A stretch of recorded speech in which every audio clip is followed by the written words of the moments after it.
Hello, my name is Juliana Mesa and my pronouns are she, hers, and I'm a study abroad advisor at the Center for Global Intercultural Study, or CGIS, which is the study abroad office in the College of Literature, Science, and Arts, LSNA. Today I'm going to be talking about getting credit abroad and what the transfer process looks like for students going on a CGIS program. Before I get started, I would like to note that this presentation will be divided into two sections. So I will be talking first about how credits transfer for LSA students going on a CGIS program and how the credits transfer for non-LSA students going on a CGIS program. Another important thing to mention is that study abroad in the office at the University of Michigan is decentralized. So each college unit has its own study abroad office. So if you're a non-LSA student, you may want to check with your study abroad office first about the program offerings that they have. You can still then check through CGs if the programs that we offer are more interesting to you. So again, let's get started. I'll first go over the LSA processes and how it works for LSA students. Well, first of all, we want to demystify the process and make sure that it is clear as possible of how study abroad works for LSA students. So if you're an LSA student going on a CGIS program, you will be getting in-residence credit for your study abroad, and your courses will automatically count towards specific requirements. There may be some a few exceptions depending on the program, like some courses like food, wine, studio, art, fashion, those type of courses may not count towards your degree or may not be approved. So please be aware of this. And I'll be talking a little bit later about course approvals and how that works. But yeah, LSA students will get in residence credit, so you don't have to submit the transcript to the Office of Undergraduate Admissions. CGIS will be responsible for doing that process. And then you do not have to refer to the transfer credit equivalency, TCE. That's not how it works for CGIS coursework. Your courses abroad can be taken pass-fail, so this is a possibility. However, if you do take a course abroad pass-fail, it will no longer count towards your major and minor requirements, so something to be aware of. If you choose to withdraw a course, you may do so if you get the permission from your study abroad advisor. There may be certain courses that you're not allowed to withdraw from a program because it's a course requirement. Late withdrawals will be recorded as a W on your transcript, and some programs have, again, these required courses that you cannot withdraw. You also need to maintain full-time status as a student, so you cannot drop below a certain number of credits depending on the term. One frequent question that we get from students is, will studying abroad extend your graduation date? And I'm happy to say that in almost all cases, the answer will be no. We offer a variety of programs both in the semester and spring, summer for students to select from. So if you have less wiggle room to go in the fall or winter, you may opt to go abroad in the summer, for example. On our website, you will be able to find a compilation of programs that are well suited or recommended depending on specific LSA majors or minors. We encourage you to check these pages, so the major advising pages or maps, to learn more about this type of programming. We highly encourage students to meet with their department advisor or a general academic advisor to carefully plan their time abroad in advance. That way you would know what courses to do before going abroad, which ones you can reserve for abroad, and which ones you need to do once you come back. Based on your curriculum, you may need to plan strategically, so these conversations are very important. A few things to know. So going abroad may extend your time to graduate or will extend your time to graduate if you have outstanding degree requirements that cannot be partially fulfilled while abroad. So course approvals and equivalencies, just to give you a frame of reference, are given by your department advisor for your major requirements and your general academic advisor for your distribution requirements. So again, you need to talk to them to make sure if a specific program or type of course will be able to count towards your degree requirements. Another reason why you may need to extend your graduation is if you're a graduating senior going on a winter program and that's your last program abroad, or a summer program in your final year. If you're doing your final semester abroad, you may need to extend your graduation. Part of it is due because of the processing of transcripts. It takes up to 15 weeks after the program end date for us to receive the transcripts and process them. Once the grades are posted on your transcript is when you can finalize the graduation process. It's also worth clarifying that CGIS cannot send alumni, alumni abroad, so that's why you would have to finalize the graduation after you go on the program. Most students may be able to fit one or more study abroad programs and still graduate in time, so you shouldn't be discouraged from going abroad if you think it's going to be an issue. Again, as long as you plan it and talk to your department or general advisor, you should be able to figure a way on how to fit study abroad. If you're an LSA student, these are the type of college requirements for LSA that you can and cannot fulfill while abroad. So you could potentially get credit for things like your 120 LSA credits that you have to do for your degree. Also for LSA area studies or LSA additional distribution credits, there's a lot of programs that offer humanities and social sciences courses that can count towards this type of requirements. We also offer programming for fulfilling the LSA language requirement. One thing that is worth clarifying is that if you're trying to do the language requirement in Spanish, French, and Italian, the program offerings that we have available are UN faculty-led programs only offered in the spring, summer. So none of our winter 2027 or winter in general programs will have options for you to fulfill the LSA language requirement abroad. And if you do go on one of our programming offerings in the summer, you would have to take the course as a letter grade. Then courses that you cannot take for credit are the final year writing requirement, the upper level writing requirement, quantitative reasoning, and race and ethnicity requirements. Another important question that we get is how do I get LSA college requirements approved? So our recommendation is for students to look through our website again, look through the maps or the major pages where we give you recommended programs depending on your major. And then in the program brochure for each program, you will be able to find under academics the course listing and find there the course syllabi, the different syllabi of the courses. So you can use this course syllabi to talk to your general academic advisor at UNAN, honors, residential college, or comprehensive studies, depending who your advisor is, and they will be in charge of making the decision and deciding if a course can be used to fulfill a specific requirement like a humanities or social sciences requirement. CGIS is not in charge of this decision, so please be aware of this. If you want to get credit for a major or minor, the type of credit that you get varies depending on the department. Some majors and minors are really restrictive, for example, biology and chemistry, on what type of courses you can do abroad, or if you can do any courses abroad. And other majors may be a little bit more flexible, for example, psychology, international studies, Romance languages and literatures.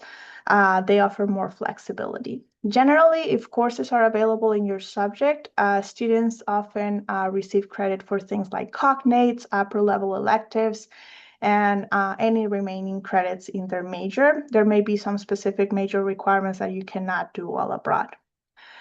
For course petitions, the process is determined by the department, and you should consult with your department advisor about it. So again, you need to keep active communication with your academic advisors. We encourage you to also check the course syllabi. Again, the list of course offerings and download the syllabi of the courses if they're available so that you can talk to your advisor and provide this information for them. Course offerings, as I said earlier, are typically found on the AmCampus brochures, and you can see which programs are recommended under the major advising pages or maps. The next logical question that we get from students is, at what stage do you start working with your advisors about course approvals? And the answer is that this is an ongoing process, to be honest. Oftentimes, students will want significant pre-approvals to determine which program to apply to, but that is not something that we can offer right away. Many providers and many institutions do not have the course catalogs available like before the application deadlines. Many are released a few weeks prior to the program start date, or maybe even upon arrival on site. So you could get a general idea based on the maps, again, the major pages that we have, and like the type of programs or courses that have been offered before. But the final approval of courses is maybe finalized once you're abroad. So we recommend students to think of the approval process as a pre-departure, while abroad, and after return process. Definitely make sure to research the program of interest and have the conversation in the pre-departure phase with your department advisor to make sure that the program is a good fit for you. You don't want to go or apply to a program blindly.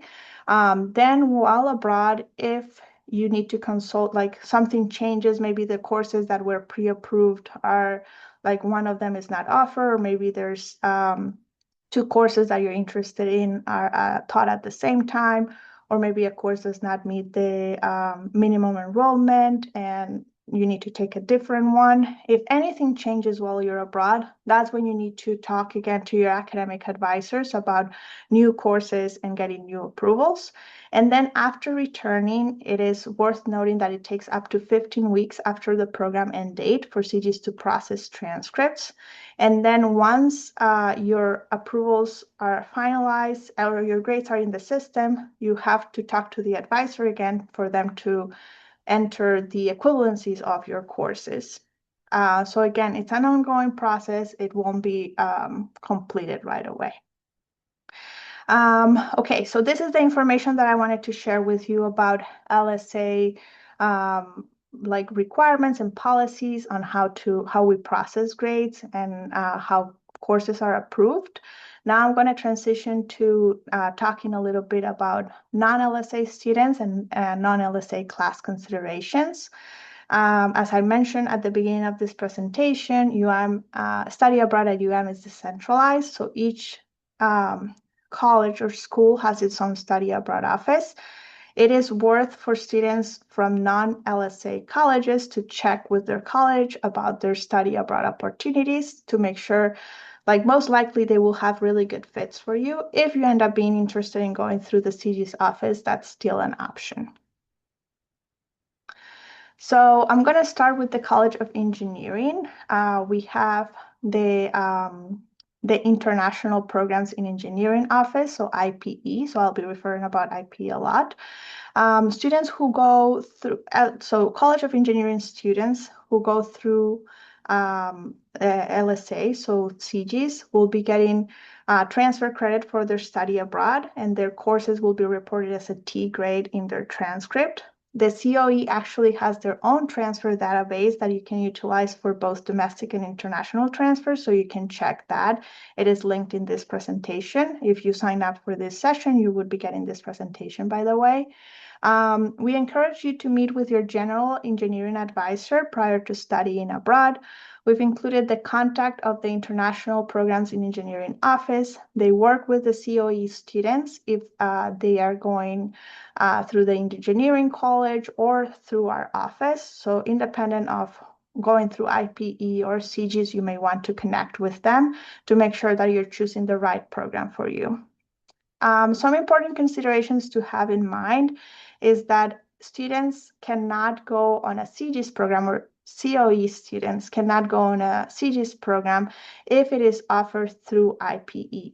A few examples are Carlos III de Madrid, UNSW in Australia, University College Dublin, DIS in Stockholm, Computer Science in Prague, and there may be others, so you need to double check on that. The only exception to this policy is if the program is offered by CGIS in the fall term, because IPE does not offer fall programs. So if you are trying to go one of these programs in the fall term, you could go through CGIS. And I should clarify, if you're a COE student, again, trying to go through CGIS in the fall, that will be an option. The other thing to consider will be that certain courses through CGs may not count towards engineering coursework requirements or will not count towards engineering coursework requirements. So please be aware of that. Again, talk to your academic advisor in the College of Engineering to make sure that you're choosing the right program for you.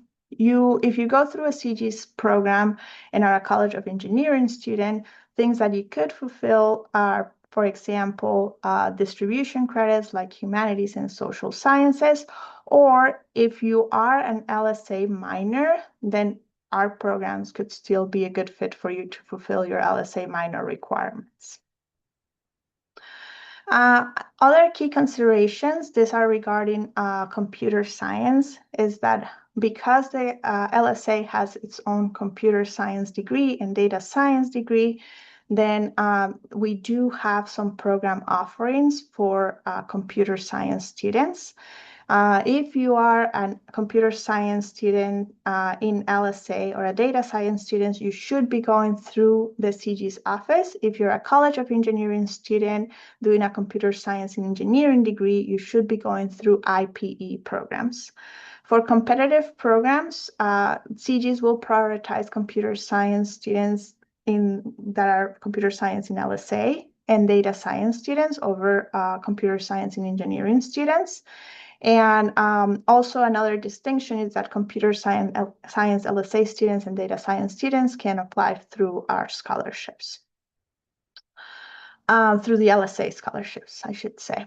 Now I'll talk a little bit about Ross School of Business. So students who go on a CGS program or a study abroad program and are Ross students, they get in residence credit for their study abroad. It means that your grades will factor into your GPA, and you could have the option of taking your courses pass-fail. Bachelor of Business Administration students should not enroll in courses that will be evaluated as business credit. If you take this kind of course, it will show in your transcript, but it's not going to count towards your degree, so please be aware of that. We encourage you to reach out to the Ross Global Initiatives Office. That's the study abroad office in the School of Business. So this will be your first contact point for studying abroad. If you do not find a program that meets your desired criteria and want to go through CGs, you can always, again, apply through our office. Ross students going on a CGs program could typically fulfill things like distribution requirements in humanities and social sciences. Those tend to be very common. And sometimes you may be able to do things like math and symbolic analysis or natural science.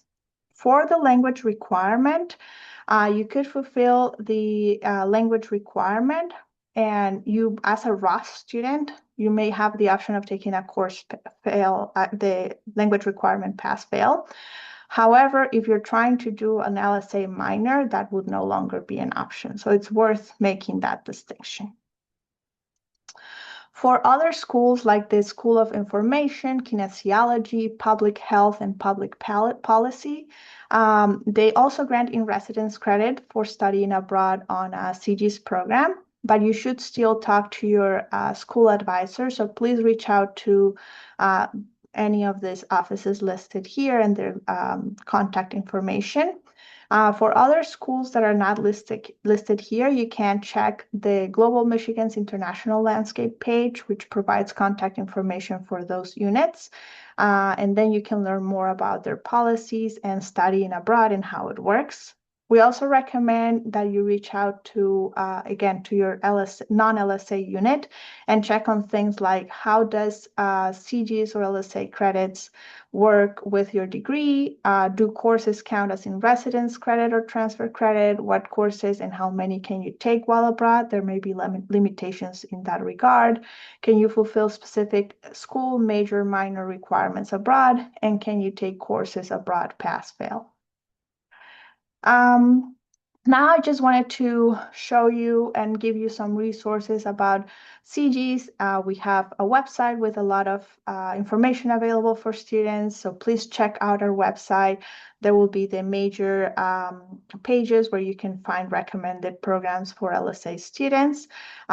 We also have a link to the mCampus brochure where you can find all the brochures for any program available through CGIS and even through other offices. There's also CGIS blogs that you may want to check out if you want to learn more from the student's perspective about their experience abroad. And I also recommend checking the CGIS advising page where you can see who you can contact depending on the program that you're interested in applying. One other thing, because this is part of the Winter 2027 Advising Fair, as this session is part of the Advising Fair for Winter 2027. I wanted to share the timeline for those applications. So the applications for Winter 2027 programs opened back in March. In April, we are finishing this week our Winter Advising Fair. We recommend whether or not you were able to attend one of the sessions that we offered this week, to meet with a CGIS advisor. If you have any questions, we would be happy to answer your questions. We also recommend to start those conversations with your major, minor, or school advisor, so check that out. And then start your application once you've decided on the program you're interested in. We also recommend that you start your application sometime in April because some programs may require a letter of recommendation, and it's easier to get those in April than waiting sometime in the summer when faculty is not available or maybe not looking at their email that frequently. Through May and July, you may meet again with a CGIS advisor if anything comes up and you have new questions. We will also be coordinating info sessions. It varies by program, so some may be available, other programs may not have an info session. We have all the information all the information will be posted on the CGIS website, so keep track of that. Then around this time is when we recommend students to complete their application as well as begin researching on financial aid. Our application deadlines will be from August 1st through September 15th. We have different deadlines depending on the program, so make sure to check each mCampus brochure to make sure you have the right information for your program. Also, make sure to apply for funding during this time. A lot of scholarship deadlines will start sometime in August or September. So take a look at that, look at the eligibility criteria. We have a lot of resources on our website, so check our website for that information. Also around August, during like this time between August and September is a perfect time for you to request a financial aid estimate if you're eligible for financial aid. We have the instructions on the CGIS website, so please make sure to check that out. After you apply, you should continue to look for scholarships and also continue your conversation with financial aid.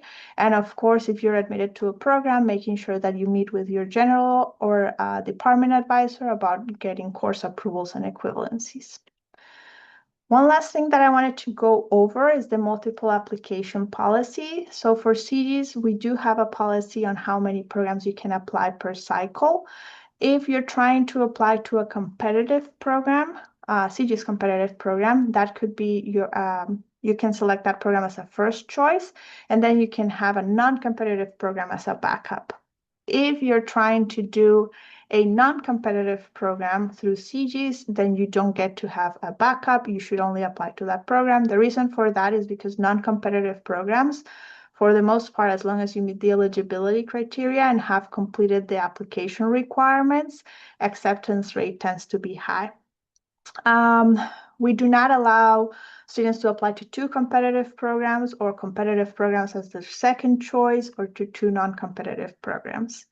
We also have a few exceptions, so you may want to check what the exceptions are depending on the program. Make sure to check our website in the by region section. That's when you're going to find the information about which program is competitive and which one is not. Each program that's indicated by an asterisk, again, on the by region page. Also on the mCampus brochures under the overview tab, you can find this information. Some programs, due to the visa process being very complicated, not only have early deadlines, but also we don't allow students to apply to these programs as backups. So please check the HM Compass brochure if you're trying to apply to programs in Spain or Czechia, because there may be, again, exceptions for those. And when you're trying to apply to more than one program, you may want to have the acceptance timeline in mind to make sure that you understand how things work. Please reach out to a CGIS advisor if you want to have this information. And that way we can work more on this type of details. Yeah, so that's all that I had for today. Thank you so much for joining me. I would love to take any questions. And yeah, thanks for being here today.